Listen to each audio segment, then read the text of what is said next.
I swear to God, if I read one more news article about this code red, I'm going to explode. I hate the news. The news is misdirecting. It's become just another entertainment source. And the problem is it misdirects you from getting the information about what's going on with AI that you actually need.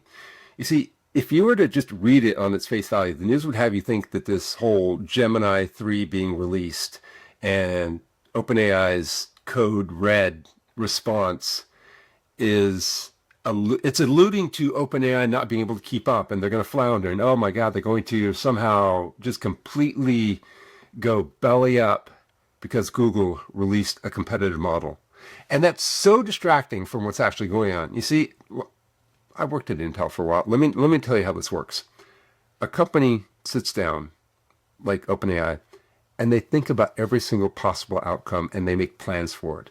There isn't a panic moment that ever happens to an established corporation. No, they've got manuals and they've got procedures. They've got things like BKMs, Beth knows methods for handling anything that comes up. And I absolutely guarantee you that Altman and crew at some point within the last 2.5 to 3 years contemplated what they would do if a serious competitor ever showed up to the party. And they probably hoped for something like Gemini 3 to finally be released. Maybe not hoped. I mean, that's a little bit far, but they knew that was going to happen at some point. It was inevitable. And I absolutely guarantee you they've got procedures in place to deal with it.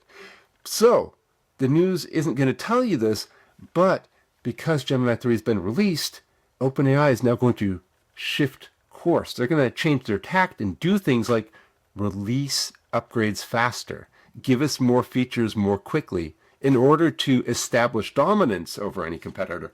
And as a GPT user, that's fantastic. It means that we're going to see better stuff more quickly than what we've been seeing before, but the news isn't telling you that. They're focusing on this whole, oh, OpenAI is in panic mode, which they're not.